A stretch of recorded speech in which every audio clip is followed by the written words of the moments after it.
Welcome to Moorland-Spingarn Research Center.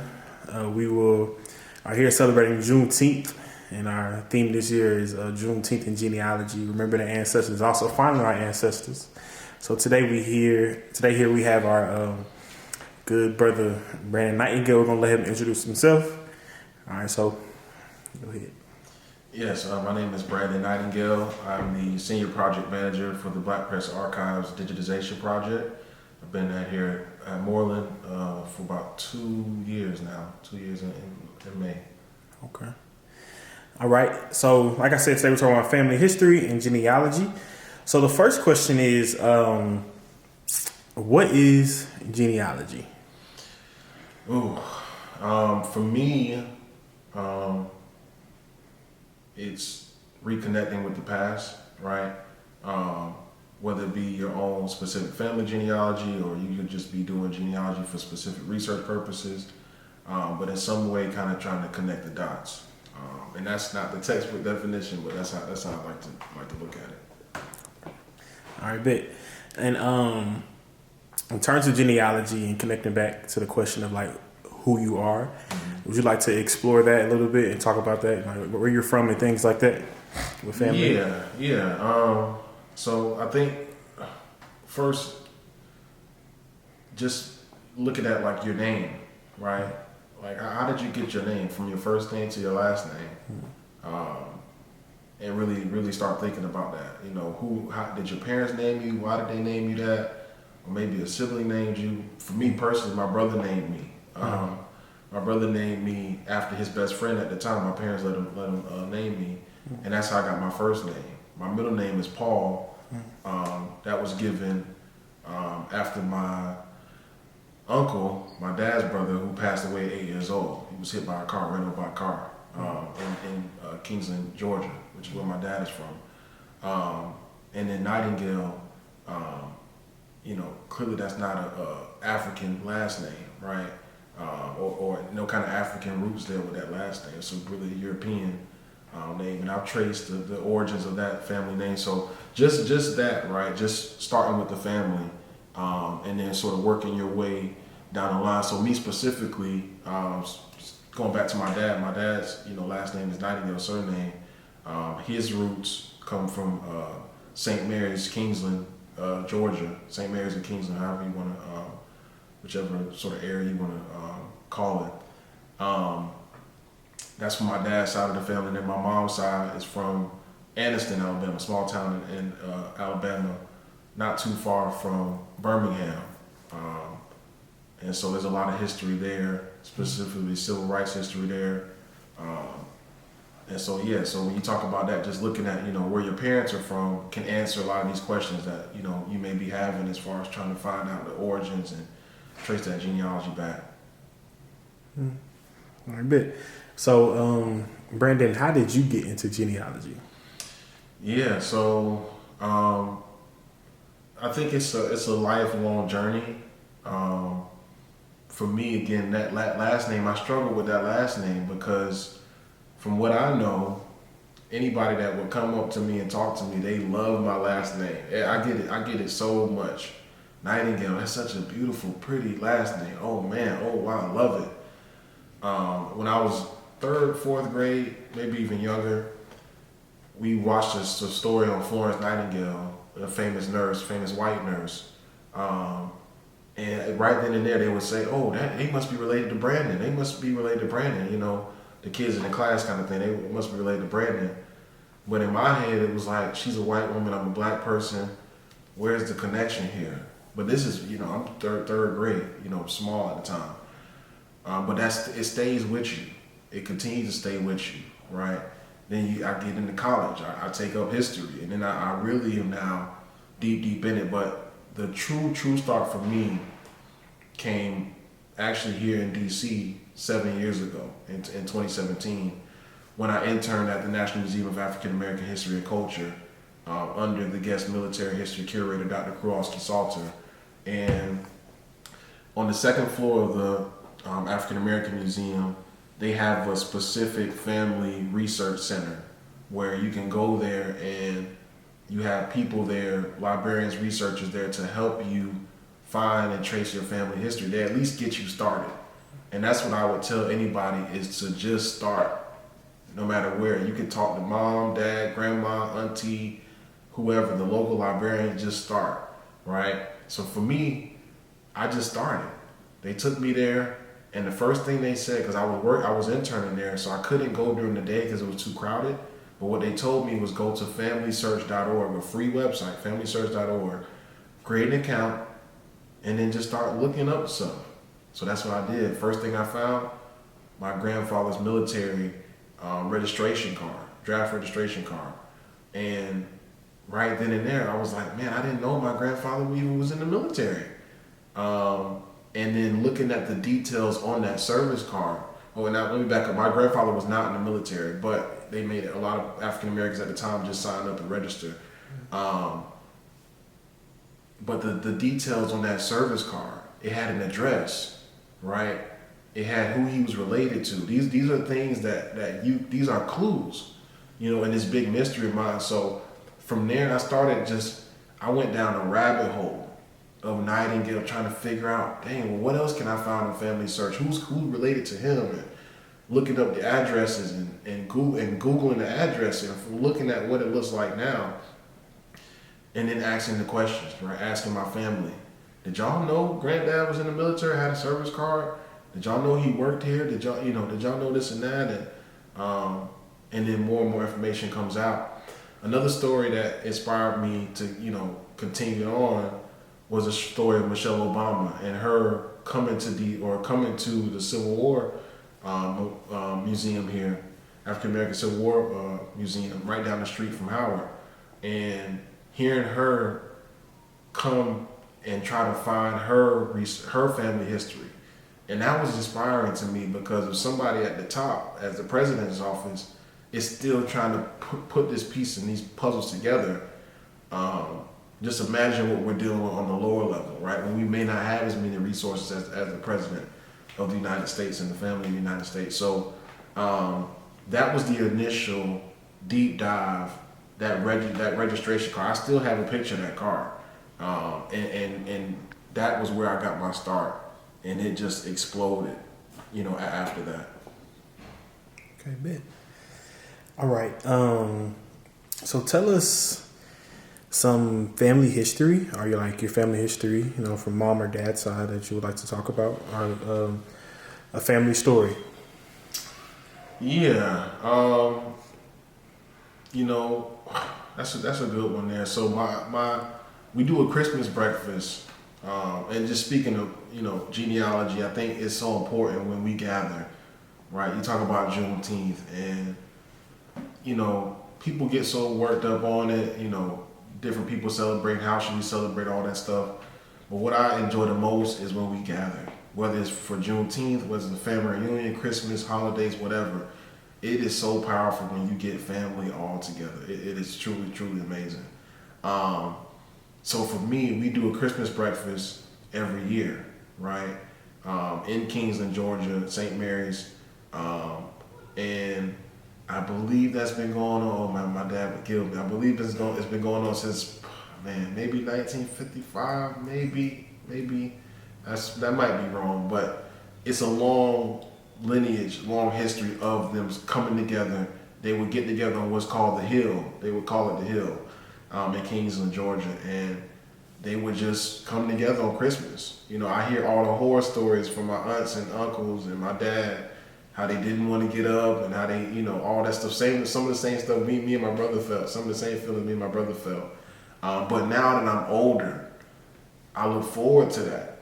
Oh man, I look forward to it, because you don't know when the last time you're going to see your auntie, or your uncle. And that happened a lot during COVID. I lost a lot of family members during the pandemic and dealing with that whole virus. Folks that we couldn't meet, like we wanted to meet, and gather like we wanted to gather. And then you look up and they're gone, So now I really appreciate those times when we come together. So just keeping that tradition alive, right? My dad he's big on that. He's always running the Christmas breakfast, making sure we all come together. We probably have 20% come to that breakfast, and it's kind of sad, to be honest. But for the ones that still come, it means a lot. right? So when you talk about tradition, keeping those family traditions alive. My mom is big on that now too. She wants to start family traditions, you know. So now we build gingerbread houses and stuff every Christmas, right?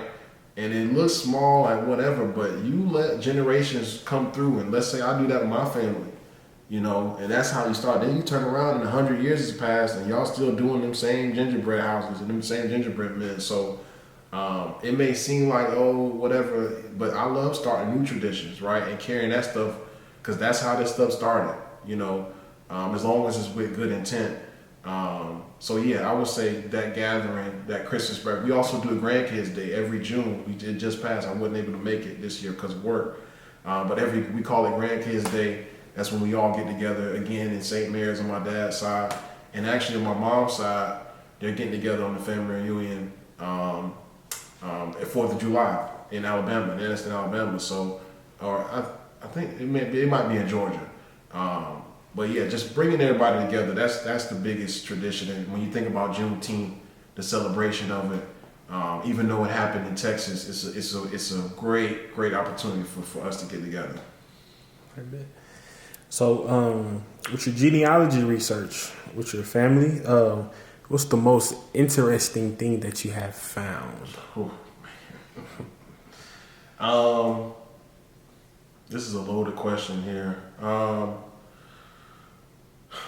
So the difficult part about this is, in order for me to find out more about my family, I have to trace another side of the family, another part of the family, which is how I got my last name, Nightingale. And I know this story well now because I live with it, I sleep with it. I think about it often, right? Because when people tell me that last name, they love it. I know what comes with that and the history behind that last name, and I've become numb to it because I can't dwell on it too much. But when there are difficult days when I just really think about it. So if you're familiar with Brown University, historic Brown University, Ivy League school. I'm drawing a blank on where Brown is right now. Rhode Island. It was started by the Nightingale family. Okay, the Nightingales, John Nightingale, and I think Joseph Clark. I'm drawing a blank on the names, but the Nightingales owned one of the largest slave trading firms in the country early on in the 1800s, and they made a lot of money transporting Africans back and forth between America and U.S. And they built Brown University. That's how you got Brown University. If you go to Brown University right now, in their Humanities Center is inside of the Brown Nightingale Mansion. And there's a woman, I'm forgetting her name, but she did a beautiful piece on that whole connection and the connection to slavery. So I say all that to say, Nightingale, the family, slave trading family, got a lot of money. Slave trading firm got a lot of money. One of the Nightingales, Joseph Nightingale, I believe the son of the gentleman who had the slave trading firm, he ends up moving at some point to St. Mary's, Georgia. Okay, he marries into the Nathaniel Green family. Okay, now this is where, and this is, it's a complicated story, but it's one I know well. Nathaniel Green was the right-hand man to George Washington in the Revolutionary War, right? So he and his family eventually settled out there in Georgia. The Nightingale from the slave trading firm at Rhode Island at Brown marries into the Nathaniel Green's family. And of course, this is during slavery. This is during the time where they are buying and selling black bodies. They inherit slaves. Okay? They inherit my family, essentially. Okay? And if you know anything about these times and how this whole story of slavery works, oftentimes we got the last names of our slave owners. Okay? And these are the stories they don't really want you to know, to be honest. They just want you to kind of walk around as if, you just kind of popped up with that name. But no, this is this is the real story of this is America's story, I should say.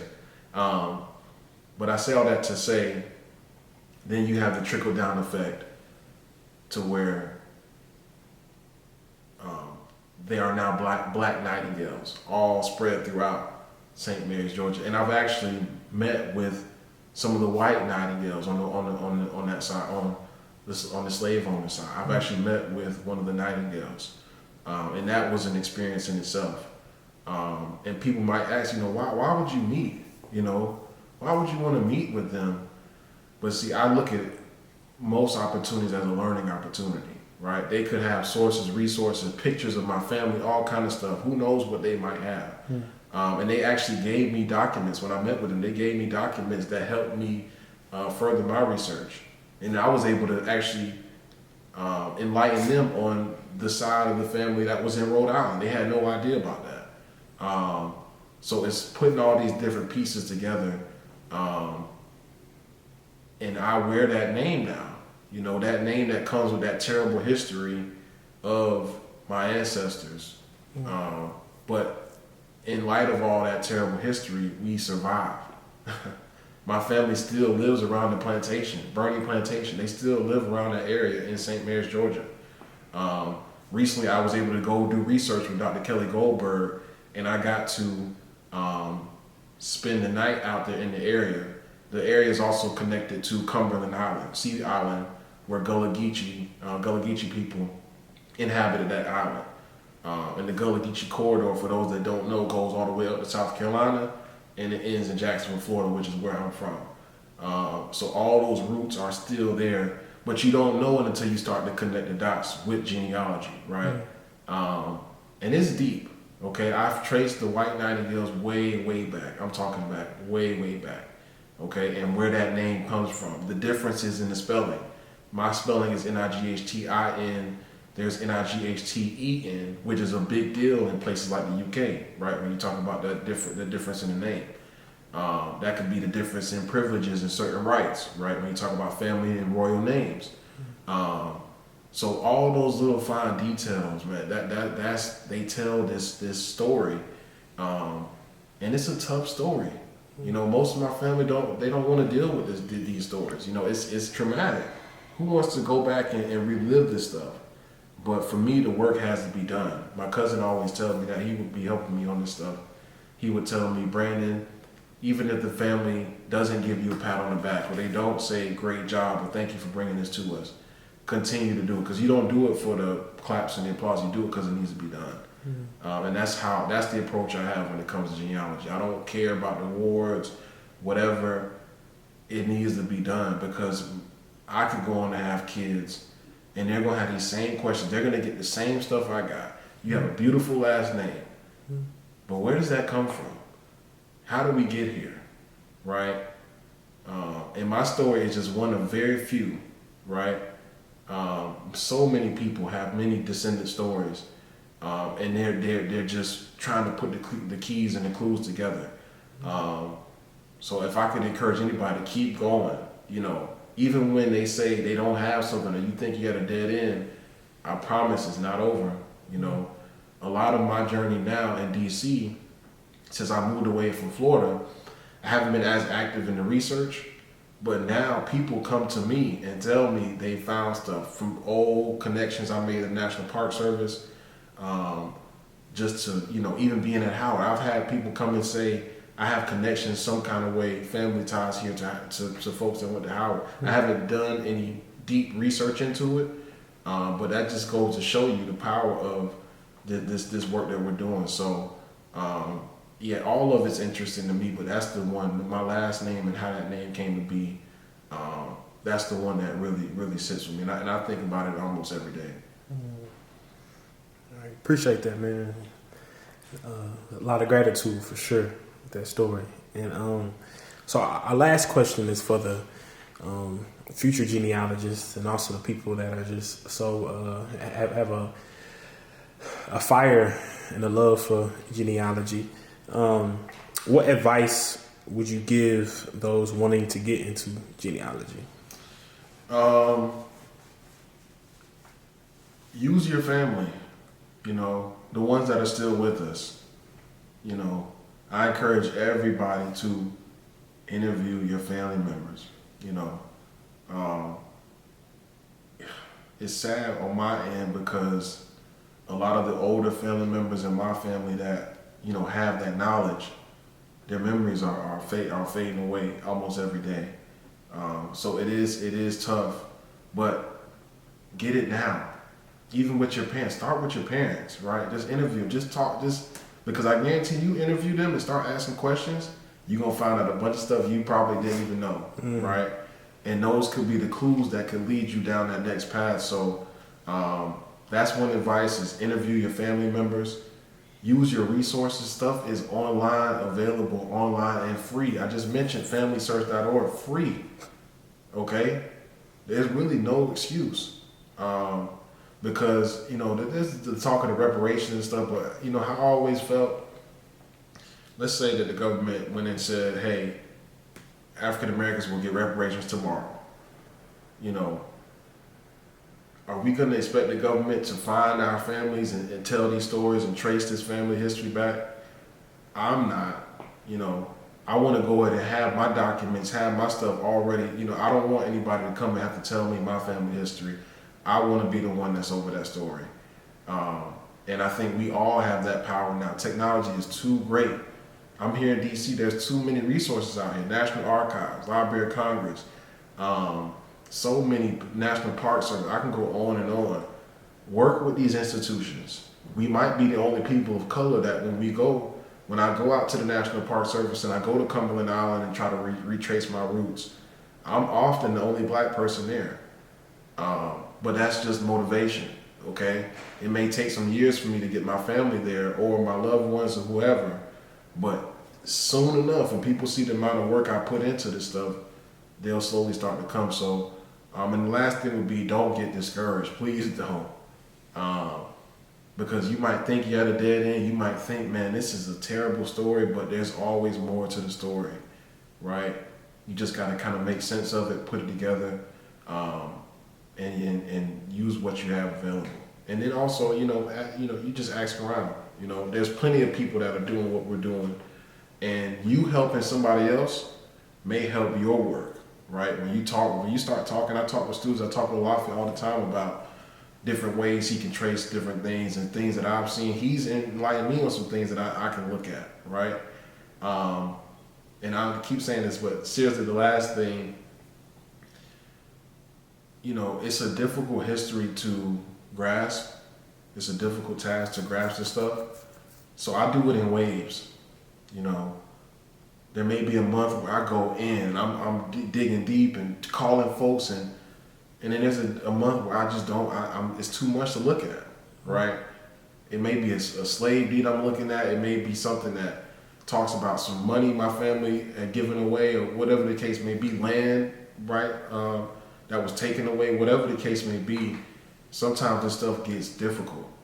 You have to take time to rest your mind often, and that's something I do often. So I can go on and on, but yeah, just use your resources. Don't get discouraged, and talk to your family, because I guarantee you they know a lot more than you think. All right, appreciate it. All right. This is the first episode of our Juneteenth genealogy series. Thank y'all, and stay tuned.